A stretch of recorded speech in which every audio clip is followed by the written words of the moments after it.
दुनिया में किसी की भी बुद्धि भ्रष्ट कर सकती हूँ, भरत की बुद्धि मैं नहीं भ्रष्ट कर सकती। भरत जब भैया को ढूंढते हुए निकले तो पूरे खानदान को लेकर निकले। उन्हें लगा किसी की तो मान लेंगे, कौशल्या की मान लेंगे, ससुर को भी लेकर निकले। जहाँ पहली बार राम रुके थे वही भरत रुके, भरद्वाज के आश्रम में। तो सुबह होते होते भरत के चेहरे पर संकोच था। तो भरद्वाज ने भरत से कहा, हे राजन, क्योंकि राजा हो चुके थे, राजन आपके चेहरे पर संकोच कैसा? तो भरत ने डरते हुए कहा, महर्षि मैं डरा हुआ हूँ, मेरी माँ ने इतनी बदतमीजी कर दी, मैं बाहर था। भरत को नहीं बताया गया था कि पिताजी दिवंगत हो गए हैं। भरत को जब संदेश भेजा गया तो उसमें ये नहीं कहा था कि पिताजी एक्सपायर हो गए हैं, कहा था कोई इमरजेंसी है, घर आओ। तो भरत जब आ रहे थे तो नंदीग्राम में इनके पूर्वजों का एक मंदिर था, जहाँ इनके पूर्वजों की प्रतिमाएं लगी हुई थी, मानवधाता की, दिलीप की, रघु की, अजय की, नहुष की। तो भरत वहां अपनी सेना के साथ पूर्वजों का पूजन करने के लिए रुके, पुरखों का। पुरोहित ने हाथ में थाली दी। सबसे पहले पृथु, जिनके कारण पृथ्वी कहलाती है, फिर मानवधाता, फिर राजा बलि का, जिन्होंने अपना मांस दे दिया था, फिर रंतदेव का पूजन करते करते अजरंग दिलीप तक आए। और जैसे ही अगली मूर्ति देखी तो देखी पिताजी की मूर्ति। तेज तो थे। उन्होंने पुरोहित की तरफ देखा तो क्या पुरोहित की आंख में आंसू? उसने कहा, महाराज नहीं रहे। भरत के हाथ से थाली छूट गई। उसने कहा, मुझे किसी ने बताया क्यों नहीं कि पिताजी दिवंगत हो गए हैं? क्या हुआ था? उसने कहा, राम को वनवास मिल गया। भैया को वनवास क्यों मिल गया? आपकी माँ ने मांग लिया। भरत घोड़ा दौड़ाते हुए अयोध्या तक पहुंचे, रोते हुए। देखिए भरत जैसा भाई, सोचिए भ्रातृत्व में राम किसी का उदाहरण नहीं देते, लक्ष्मण का भी नहीं देते। जब हनुमान को गले लगाते तो वे नहीं कहते कि तुम लक्ष्मण जैसे भैया हो मेरे, तुम वही प्रिय ही भरत सम भाई। देना हुआ हो जब कोई प्यारा उदाहरण, हमने दिया है सिर्फ तुम्हारा उदाहरण। तो भरद्वाज ने भरत ने कहा कि भैया मुझे माफ तो कर देंगे ना? तो भरद्वाज ने कहा, राजन मुझे पता नहीं कि आपके बड़े भैया आपसे कितना प्रेम करते हैं या नहीं, लेकिन जब वह यहाँ से जा रहे थे और गंगा पार करने के लिए उन्होंने पुरोहित को बुलाकर स्वस्ति वाचन का मंत्र किया तो बड़े ही खुश थे, प्रसन्न थे। उनके चेहरे पर मुस्कुराहट थी कि मैं तो वनवास पे जा रहा हूँ। और जैसे ही पुरोहित ने हाथ में थाली दी और पुरोहित के मंत्र के बीच में निकला, जम्बूद्वीपे भरत खंडे, और जैसे ही भरत नाम सुना उनके हाथ से थाली छूट गई और वो नीचे गिर पड़े। हाय भरत चिल्लाने लगे, इतना प्रेम राम तुमसे करते हैं। राम करुणा से भरे हुए हैं, इसलिए करुणा निधि है। इसलिए कहती हूँ, इस कहानी से पॉलिटिक्स सीखिए, इस कहानी से स्ट्रेटेजी सीखिए, इस कहानी से ह्यूमन वैल्यूज सीखिए, फैमिली वैल्यूज सीखिए। और जो लोग राजनीति में काम करते हैं उनसे भी अनुरोध है कि सदा ही जनता की भावनाएं सत्य नहीं होती, नीति सत्य होती है। इस लोकतंत्र का पहला मानक बना राम ने, जिसने कहा कि सदा ही जनता सत्य नहीं होती, नीति सत्य होती है। अब मैं आपको इस बात को साबित करके बताऊंगी। राम जब जंगल जाने के लिए निकले तो हर आदमी दुखी था, हर आदमी उन्हें लौटाना चाहता था। अगर राम उस दिन लौट जाते तो सब खुश हो जाते, लेकिन राम ने जनमत का सम्मान नहीं किया, राम ने नीति का सम्मान किया। जब पहली बार चित्रकूट पहुंचे तो वन देवी उनका स्वागत करने के लिए आई। वन देवी ने कहा, महाराज आप मेरे यहाँ विश्राम करने आए हैं, मैं आपके लिए क्या कर सकती हूँ?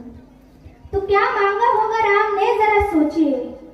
राम ने कहा, हे वन देवी, बाकी सब तो ठीक है, निभा लेंगे, पर्णकुटी बना लेंगे, फल फूल खा लेंगे, बस जिस रास्ते से मैं आया हूँ उस रास्ते के काट हटा देना।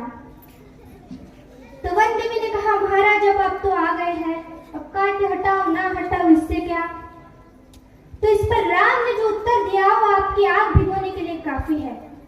राम ने कहा, हे वन देवी, मेरी तो कोई दिक्कत नहीं कि मेरे पैर में कांटे चुभ गए, लेकिन जब मुझे ढूंढता ढूंढता मेरा भाई भरत इस रास्ते से आएगा, उसे कांटे ही चुभने चाहिए। तो वन देवी ने कहा, यथाज्ञा पैठी महाराज। महाराज, आपने जो आज्ञा दी है वो तो मैं कर दूंगी, लेकिन मेरी एक छोटी सी जिज्ञासा है। क्या अयोध्या का राजा, अयोध्या की चतुरंगी सेनाओं का सेनापति, दशरथ का पुत्र, राम का छोटा भाई भरत इतना नाजुक है कि रास्ते से चलेगा तो उसके पैर में कांटे चुभ जाएंगे? राम ने कहा, नहीं नहीं, वो तो वज्र के समान है, उसकी छाती से टूटकर तो इंद्र का वज्र भी टूट जाता है, ये कांटे उसे परेशान नहीं करेंगे। तो वन देवी ने कहा, फिर क्यों हटा दूं? बोले, समस्या ये है, वो रास्ते से चलेगा और अगर एक कांटा भी उसे चुभा तो उसका दिल ये सोचकर टूट जाएगा कि मेरे कारण मेरे भैया को ये दुख सहना पड़ा। बिना चप्पलों के भरत चले, और भरत चले तो भई मृदु भूमि सकुचि मन मनहि, भूमि भी संकोच से भर गई। इसका मतलब यह है कि भगवान स्वयं कष्ट सह सकते हैं, लेकिन जो उन्हें प्रेम करता है वह कष्ट सहे, ये भगवान को स्वीकार नहीं है। चित्रकूट में रात्रि का अंधेरा है, चांदनी खिली हुई है, चंद्रमा निकला हुआ है। ये वो पल है जहाँ से राम की कहानी पलट सकती थी। अगर दशरथ के अंधेरे कक्ष का एक निर्णय राम को यहाँ तक लेके आया है, तो आज के पूर्णमासी के चांद का राम का एक निर्णय या तो राम को अयोध्या ले जा सकता है या फिर लंका ले जा सकता है। मुझसे अगर कोई पूछता है कि राम कथा की सबसे महत्वपूर्ण रात्रि कौन सी है, जिस दिन लक्ष्मण को मूर्छा आई, वो भी महत्वपूर्ण नहीं है, क्योंकि पता था कि बच जाएंगे।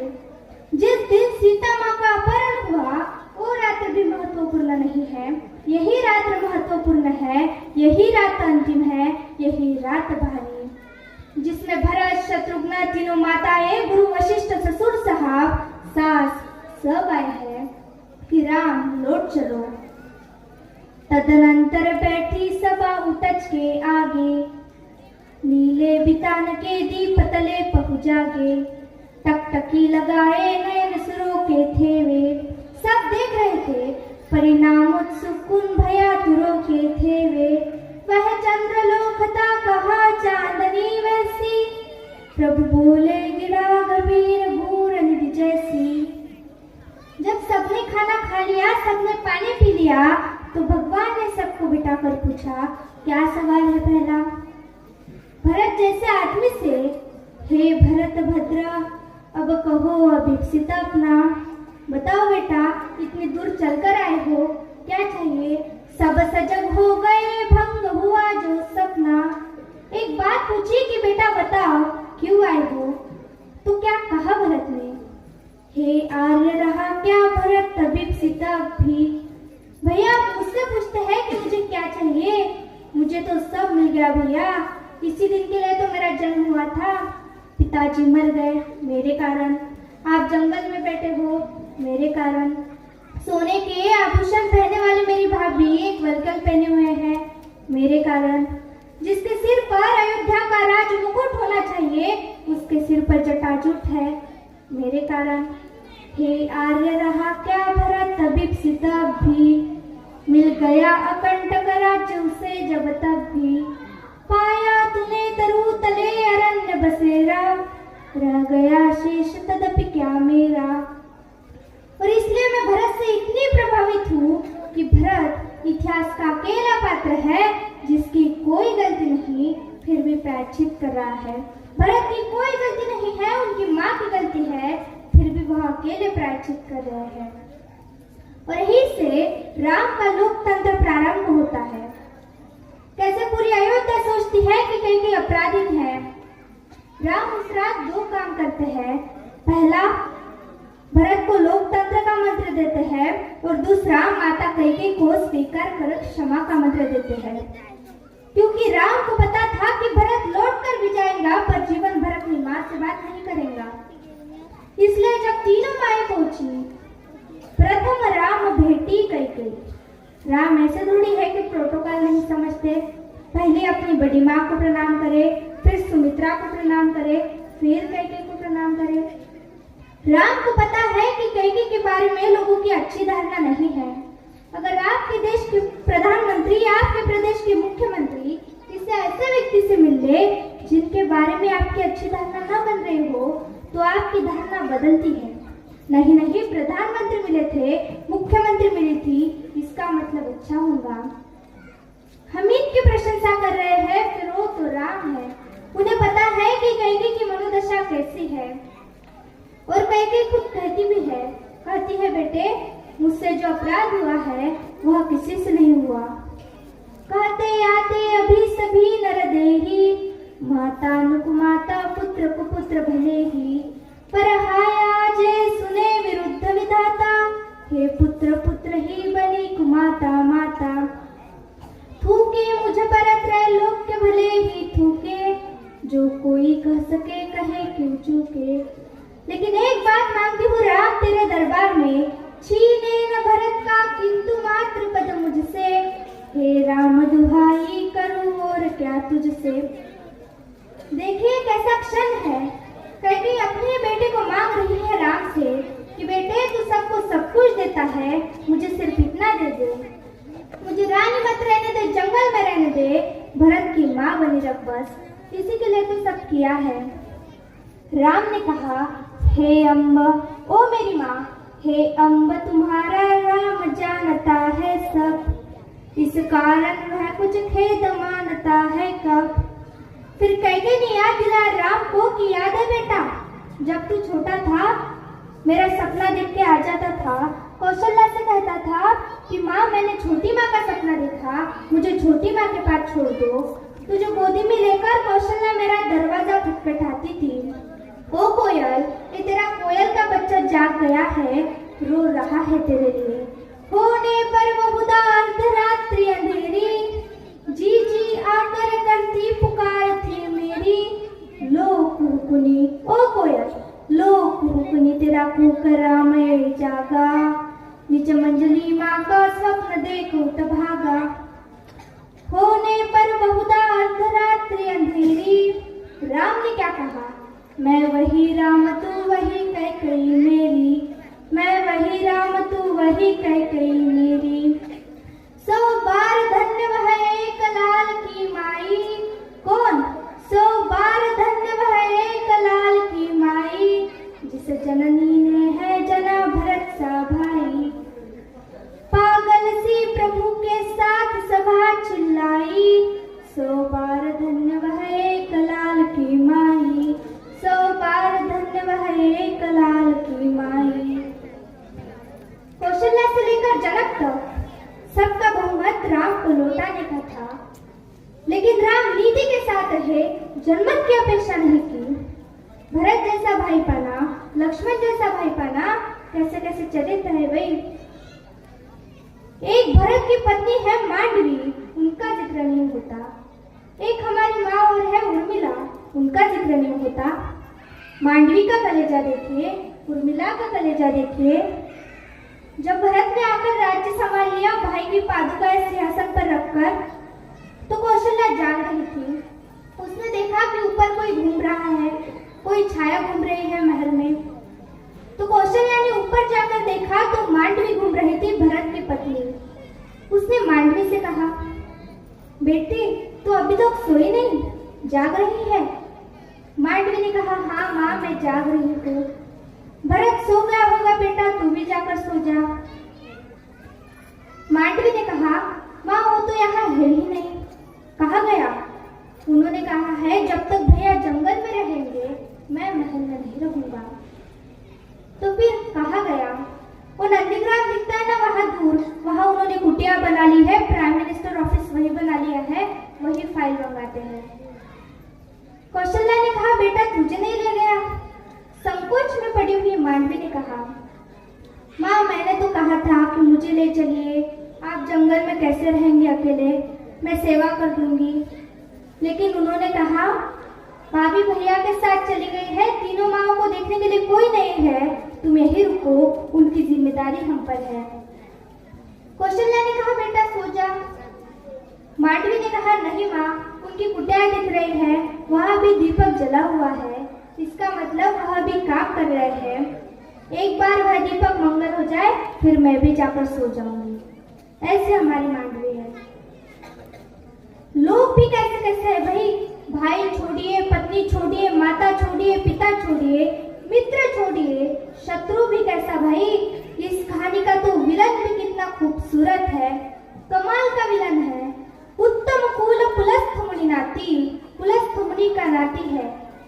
भगवान शिव का अनन्य भक्त, दशग्रीव, 10 सिर नहीं है उसके।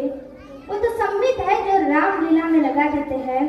10 दिमागों के बराबर का एक टाइटल है, जिसके ऊपर 10 सिरों की कृपा चलती है, जो 10 काम एक साथ करता है, जो 10 तरह से सोचता है, उसका नाम दशानंद है।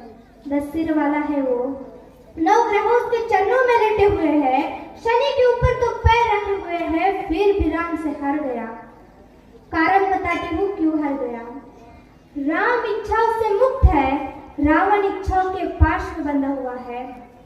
राम मनुष्यता पर राज्य करते हैं, रावण मनुष्य पर राज्य करता है। आपको पता है जब भगवान ने युद्ध शुरू किया तो पूजा की। राम ने जामवंत से कहा, जामवंत सबसे सीनियर है, वो भी ब्रह्मा जी के पोते हैं, रावण के दादाजी के दोस्त है पुलस्थ मुनि के।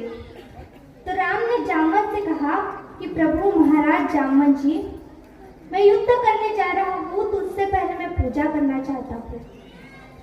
जामवंत ने कहा, करिए महाराज। तो बोले, मेरे आराध्य तो शंकर है, शंकर राम की पूजा करते हैं और राम शंकर की पूजा करते हैं। इस कहानी से बड़ा समन्वय किसी का नहीं हो सकता। तो जामवंत ने कहा, पूजा कर लीजिए महाराज। तो बोले, मुझे एक ऐसा पंडित चाहिए जो शैव हो, शिव को मानने वाला, और मैं वैष्णव हूँ तो वैष्णव भी। तो जामवंत ने कहा, पूजा कर लीजिए महाराज, लेकिन इस युद्ध के क्षेत्र में ऐसा पंडित कहाँ मिलेगा। तो राम ने कहा, पूजा कैसे होगी फिर। तो जामवंत ने कहा, एक पंडित मेरे ध्यान में है, लेकिन वो आपका पुरोहित बनेगा नहीं। बोले, कौन।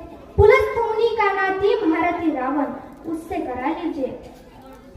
तो राम ने कहा, आप एक बार पूछ कर तो आइए, अगर महापंडित रावण आज्ञा दे दे यज्ञ के लिए तो मैं कर लूं।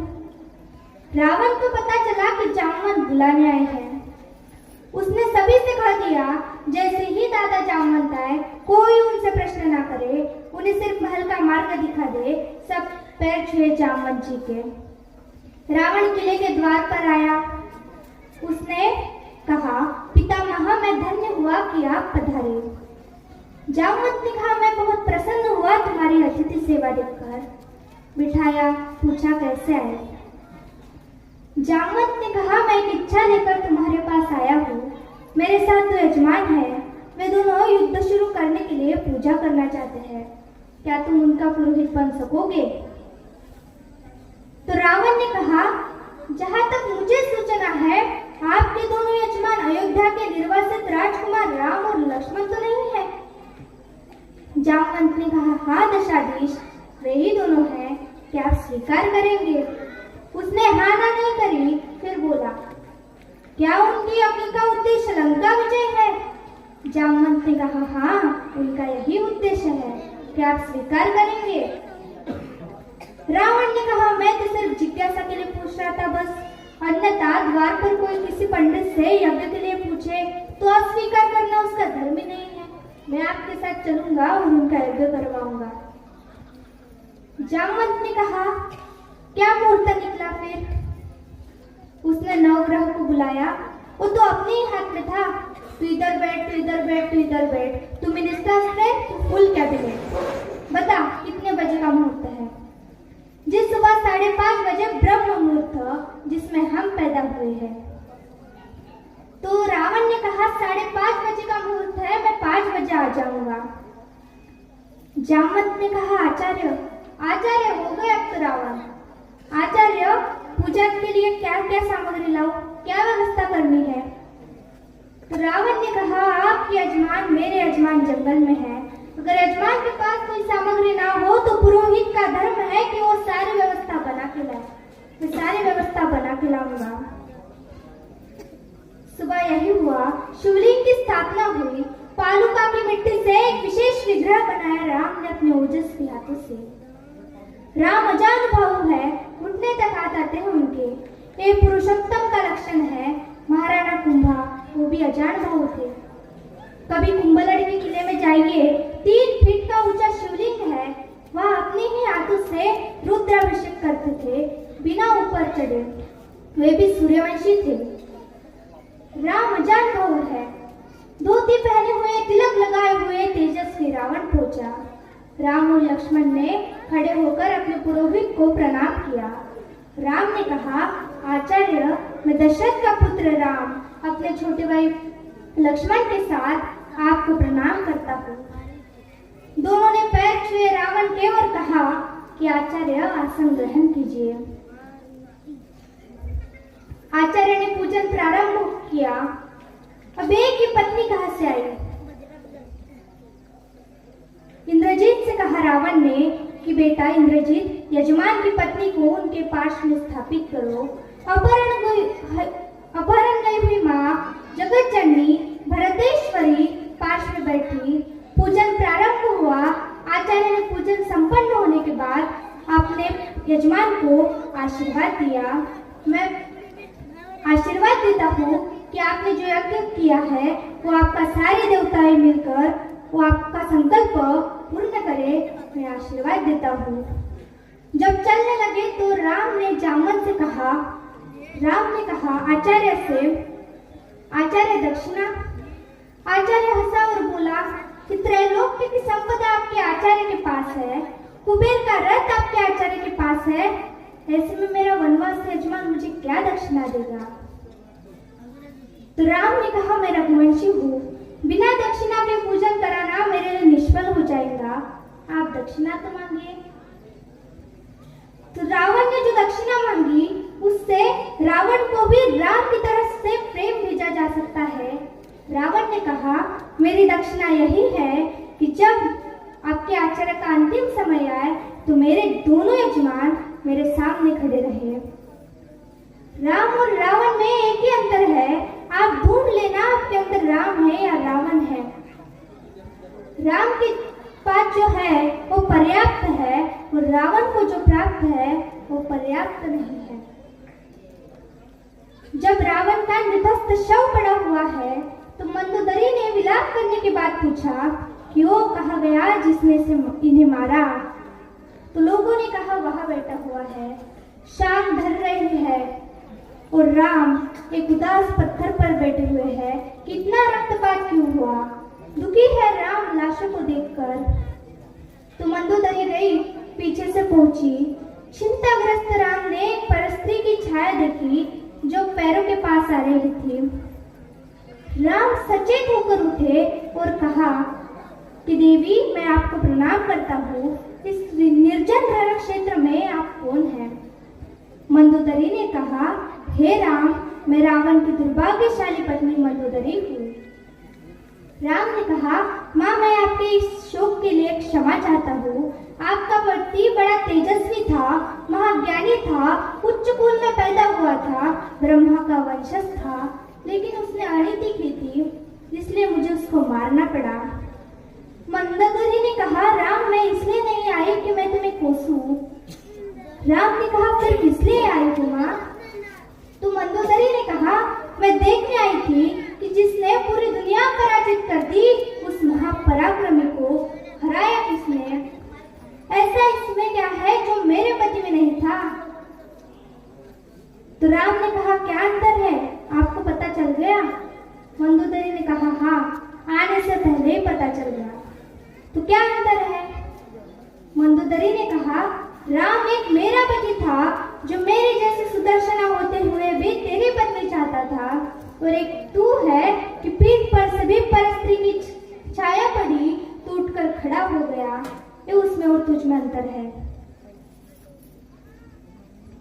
आता वेडे अभावी इथेच थांबते आणि तुम्हाला सर्वांना एक विनंती करते, अन्नदाते इथे अन्नदान करतात आणि आपण सगळे आपल्या पत्रवाड्या इथेच तसंच टाकून देतो। त्यामध्ये अन्न वाया धाडतो. कृपया ते करू नका. एवढाच आशावाद व्यक्त करते आणि माझ्या वाणीला पूर्णविराम देते. यानंतर ईश्वरीला सुद्धा बोलायचे आहे.